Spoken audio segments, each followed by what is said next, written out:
Friends, आज हम बैठे हैं टाटा हेक्सा के अंदर। हमने लगाया hypersonic 10 inch player Tata hexa के अंदर। ये टाटा हेक्सा का टॉप से नीचे वाला वेरिएंट है जिसके अंदर हमने लगाया है। वेरिएंट के एग्जैक्ट नेम मैं आपको बताऊंगा वीडियो के लास्ट के अंदर, क्योंकि मैंने कस्टमर से पूछा नहीं था कि वेरिएंट कौन सा है गाड़ी का।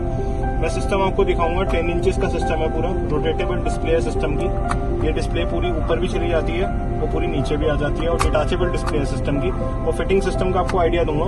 ये फ्लिप आउट यहाँ से निकल जाएगा। सिस्टम पूरा आप देख सकते हैं, स्नग फिट है गाड़ी के अंदर। थोड़ा सा मैं दिलीप भाई को बोलूंगा जूम करके एक बार ही स्नग फिटिंग दिखाएं पूरी सिस्टम की। कहीं से भी गाड़ी के अंदर कोई भी गैप नहीं है सिस्टम के अंदर। ये सिस्टम की डिस्प्ले मैं इसके ऊपर हैंग कर रहा हूँ, तो मैंने डिस्प्ले इसके ऊपर हैंग कर दी। जो सिस्टम हमारा है 2.5D मोनिटर ग्लास के साथ है, स्क्रैचलेस डिस्प्ले में है, और पूरे हाई डेफिनेशन प्लेयर है, एंड्रॉइड प्लेयर है। और ये है हमारा DSP वाला मॉडल।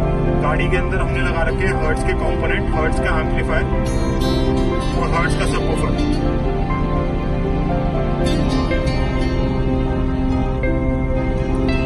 ये सपोर्ट करता है पिक्चर इन पिक्चर को और मल्टी विंडो को भी। मैं इसको क्रॉस करूंगा, वीडियो प्लेयर है, मैं वीडियो प्लेयर अपना यहाँ पर देखना चाहता हूँ और अपने डिवाइस की कोई और चीज